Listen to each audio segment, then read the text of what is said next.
terasa di Indonesia.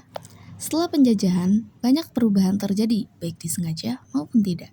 Salah satunya adalah penyebaran agama Kristen yang berkembang pesat sejak masa kolonial. Sistem kereta api di Indonesia adalah salah satu bentuk perubahan akibat penjajahan. Awalnya, transportasi ini dibangun bukan untuk kepentingan rakyat, melainkan untuk mempercepat eksploitasi sumber daya oleh kolonial. Pada tahun 1867, Belanda membangun jalur kereta api pertama, Semarang-Tanggung, melalui perusahaan NISM. Kereta ini digunakan untuk mengangkut hasil perkebunan seperti gula dan kopi ke pelabuhan, lalu diekspor ke Eropa. Seiring waktu, jaringan diperluas oleh SS Staatspoorwegen pada 1873, menghubungkan daerah produksi dengan pusat perdagangan, mempercepat ekonomi kolonial, tetapi mengabaikan kesejahteraan masyarakat pribumi. Namun, perubahan besar terjadi setelah kemerdekaan. Kereta api yang dulu digunakan penjajah, kini menjadi bagian penting dalam kehidupan masyarakat, mempermudah mobilitas, perdagangan, dan perkembangan kota-kota seperti Bandung dan Surabaya.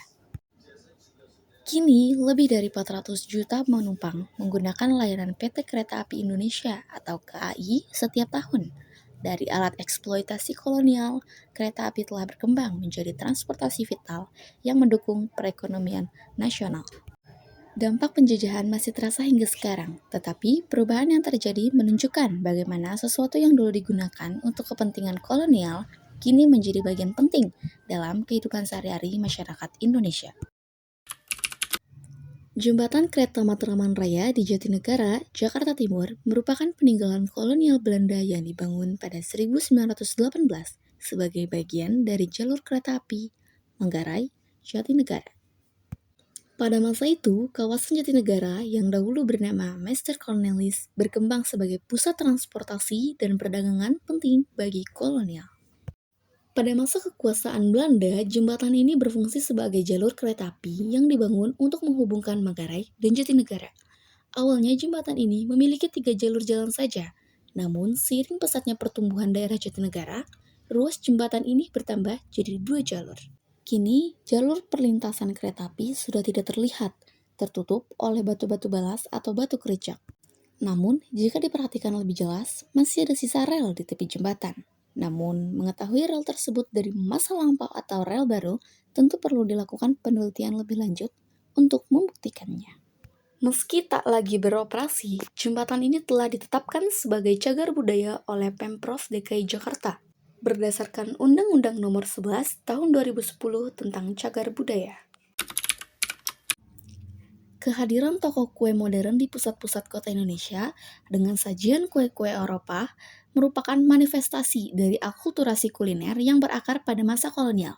Teknik pembuatan kue dan penggunaan bahan-bahan Eropa diadopsi dan terus berkembang hingga kini. Desain interior toko kue modern yang didominasi gaya minimalis dan elegan mencerminkan pengaruh estetika Eropa yang diperkenalkan melalui arsitektur kolonial. Gaya ini kemudian diadaptasi dan menjadi bagian dari desain ruang publik modern di Indonesia. Adaptasi resep kue Eropa dengan penambahan cita rasa lokal seperti penggunaan rempah-rempah tropis menghasilkan variasi kue yang unik. Proses ini menunjukkan bagaimana budaya kuliner Indonesia secara aktif memodifikasi pengaruh asing, melanjutkan tradisi akulturasi yang dimulai sejak masa penjajahan. Toko kue modern berfungsi sebagai ruang publik tempat masyarakat Indonesia menikmati hidangan Eropa, mencerminkan perubahan gaya hidup yang dipengaruhi oleh urbanisasi dan globalisasi. Akar sejarah perubahan ini dapat ditelusuri ke masa kolonial, ketika kota-kota besar di Indonesia mulai berkembang menjadi pusat perdagangan dan budaya. Hingga kini, toko kue modern menjadi simbol nyata perpaduan budaya yang membentuk landscape kuliner Indonesia modern.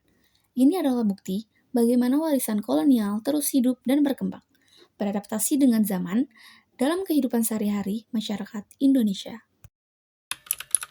Museum Nasional di Jakarta adalah peninggalan penting dari masa penjajahan Belanda, dibangun pada tahun 1862 oleh pemerintah Hindia Belanda. Museum ini awalnya dibuat bukan hanya untuk melestarikan budaya, tetapi juga sebagai alat untuk menguasai pengetahuan tentang wilayah jajahan. Koleksi-koleksi yang dikumpulkan, sistem klasifikasi, hingga arsitektur bangunannya yang bergaya neoklasik Eropa mencerminkan cara pandang kolonial terhadap budaya lokal yang mereka jajah. Sebagai pelengkap, berikut adalah rekaman dari salah satu museum di kawasan Kota Tua, Jakarta, yang memiliki konsep serupa. Koleksi seperti ini juga dapat ditemukan di Museum Nasional, karena sebagian besar museum peninggalan kolonial dibuat dengan tujuan serupa, yaitu mendokumentasikan budaya dan sejarah Nusantara dari sudut pandang penjajah. Meski berbeda tempat, koleksi tersebut memiliki latar belakang yang serupa, dibentuk di bawah pengaruh kolonial, dan disusun dengan cara yang mencerminkan kepentingan pemerintahan Belanda saat itu. Hal ini menunjukkan bahwa warisan kolonial tidak hanya berbentuk cerita sejarah, tetapi juga terlihat nyata pada bangunan, tata ruang, hingga cara sejarah itu disampaikan. Dampak penjajahan tidak hanya meninggalkan bangunan atau sistem pemerintahan, tetapi juga mempengaruhi cara kita berbicara.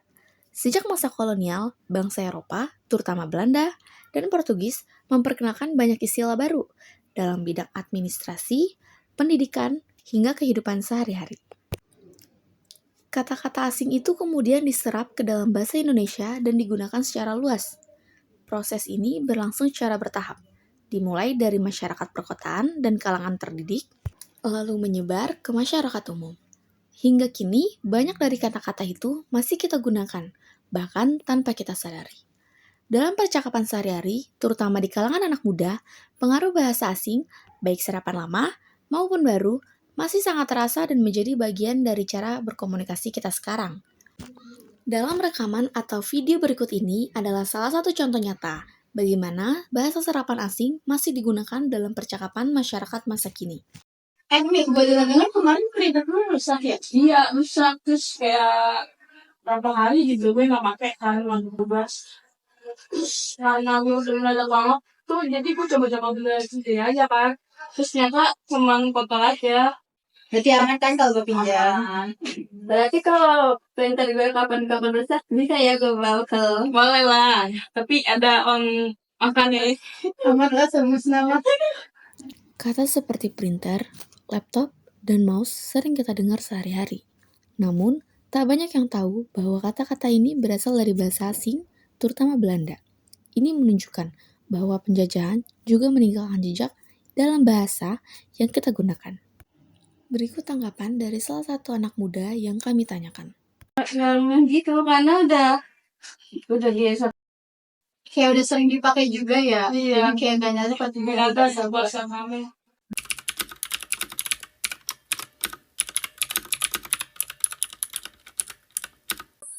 Enggak sih, enggak buat kerasa keren. Soalnya udah biasa juga. Karena ketika pakai kata-kata itu juga kita ngomong kalau itu tuh serapan dari bahasa Belanda, bahasa Inggris gitu. Karena udah nyerap banget. Udah biasa ya. Udah biasa.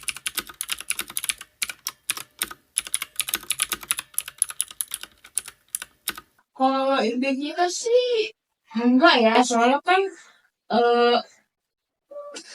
gen-gen sekarang kayak gen Z, gen apa gitu kan bahasanya suka campur-campur sama bahasa Inggris, bahasa iya Jaksel, terus juga kan kayak ya nggak bukan identitas juga sih, karena kita emang udah biasa juga kan ngomong kayak gitu, kayak di Jaksel kita ngomong gitu, campur-campur yang bahasa Indonesia, udah biasa banget ya. Iya, dan nggak penting masih ada budaya Indonesia. Iya, kita masih penting budaya Indonesia, jangan sampai muncul lah ya.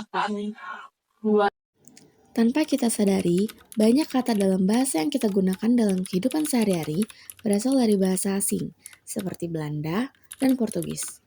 Kata-kata seperti komputer, mouse, meja, kursi, bahkan sepatu merupakan warisan dari masa kolonial yang kini sudah melekat dalam budaya tutur masyarakat Indonesia.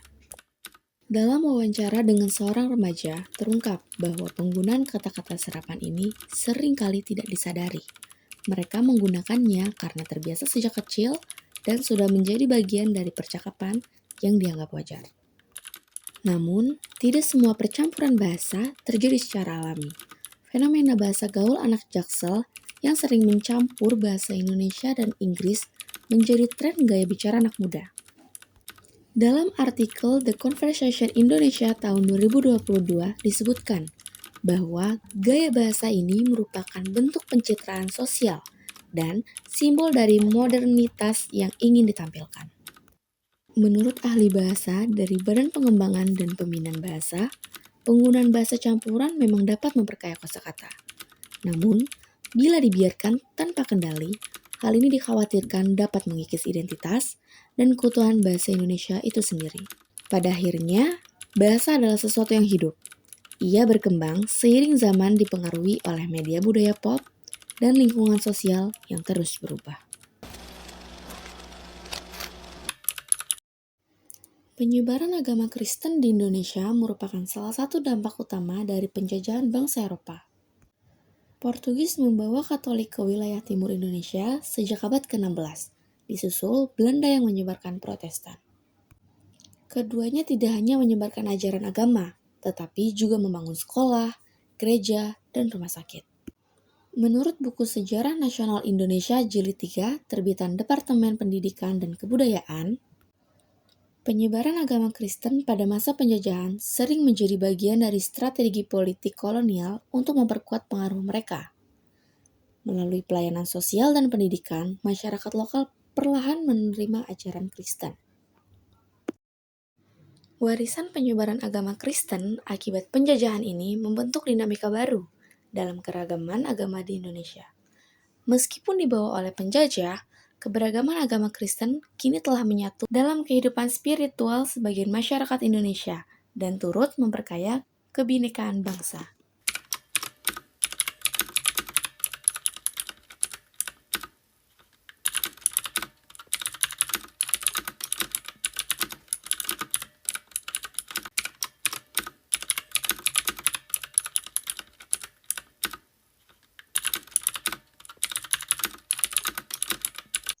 Ya, jadi kalau secara sejarah, salah satu faktor agama Kristen di Indonesia berkembang itu memang benar dari penjajahan, terutama penjajahan dari Portugis, Belanda, gitu kan ya, yang bawa agama ke Indonesia.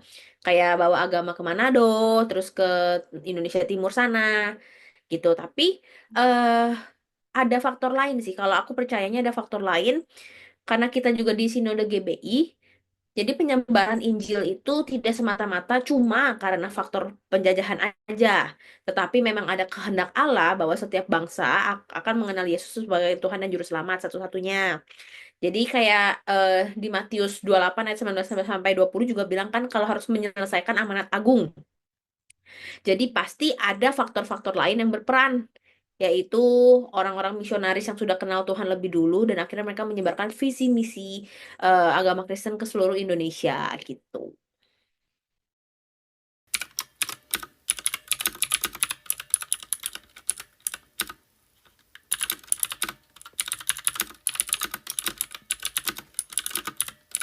Hmm.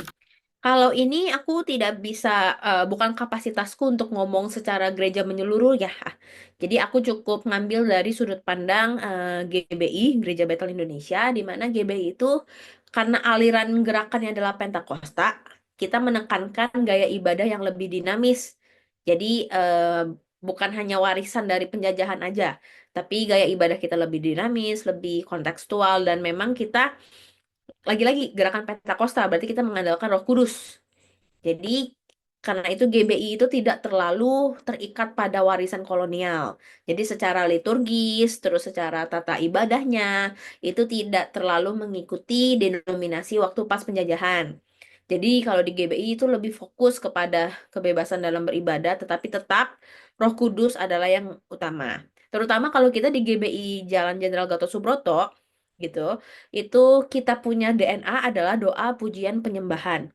Dan juga itu yang menjadi landasan kita untuk tetap ada di dalam apa ya, kebiasaan di dalam beribadah, tetap tata cara beribadah di gereja gitu. Aku nggak berani ngomong tentang gereja secara umum di Indonesia karena balik lagi kita lebih baik ngomongin soal yang ini ya, dapur kita gitu, yang kita tahu, yang kita jalanin seperti apa Ya, gitu. ya.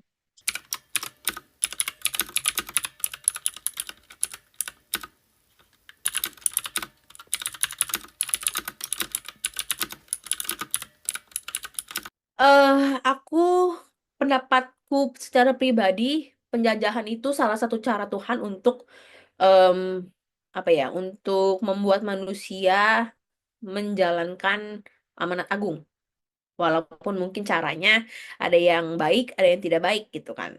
Tapi aku percaya juga bahwa Tuhan berdaulat atas sesuatu dan Tuhan mengizinkan penjajahan itu terjadi. Berarti Tuhan berdaulat atas hal itu.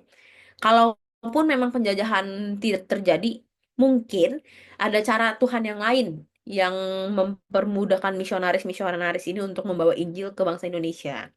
Mungkin ada juga kayak perdagangan, kayak kamu tahu kan sistem barter aja itu kan juga dari perdagangan gitu kan ya. Barter kan perdagangan jual beli, bukan jual beli, pertukaran barang itu kan juga sebuah budaya yang dibawa dari penjajahan gitu.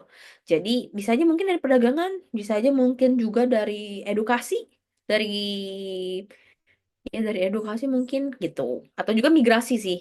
Misalkan dari China orang-orang pada imigrasi ke Indonesia, nah itu kan bisa jadi aja salah satu cara Tuhan untuk membawa orang lebih kenal sama Tuhan itu sendiri gitu.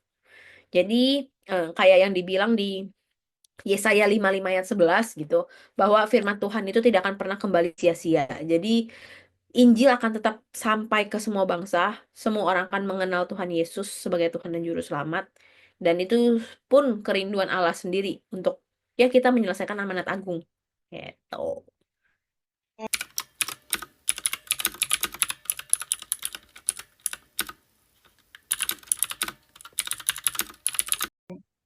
Hmm. Ini cukup pertanyaannya lagi-lagi aku nggak bisa mewakili seluruh gereja di Indonesia.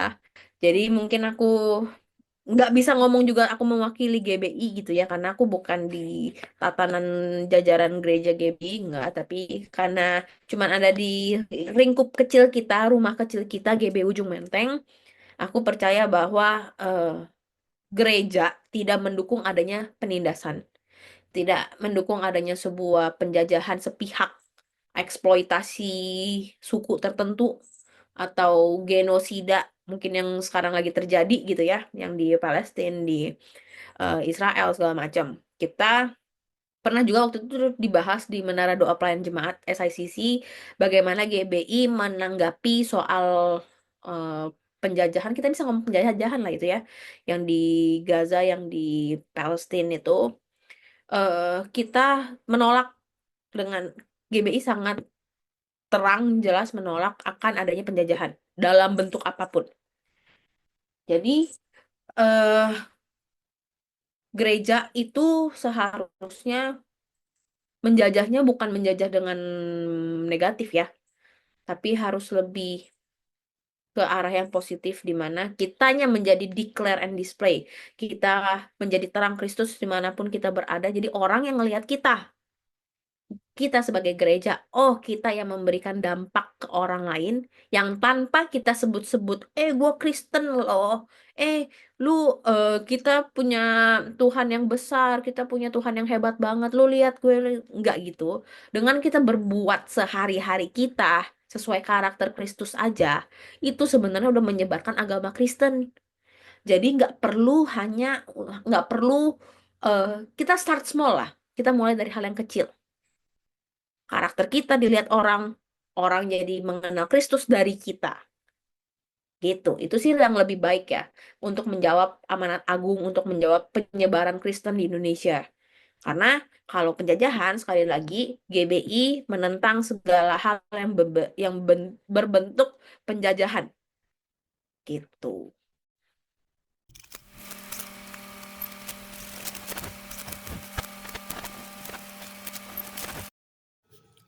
Salah satu jejak nyata peninggalan penjajah bangsa Eropa yang masih terasa hingga kini adalah penamaan jalan di berbagai kota besar Indonesia. Nama-nama seperti Pecanongan, Veteran, dan Tanah Abang bukan sekedar penanda lokasi, tetapi merekam sejarah kolonial sebagai pusat kegiatan ekonomi, pemerintahan, dan pemukiman pada masa itu. Pengaruh ini memperlihatkan bagaimana warisan kolonial tetap hadir dalam kehidupan sehari-hari masyarakat Indonesia, bahkan dalam hal yang tampak sederhana seperti nama jalan.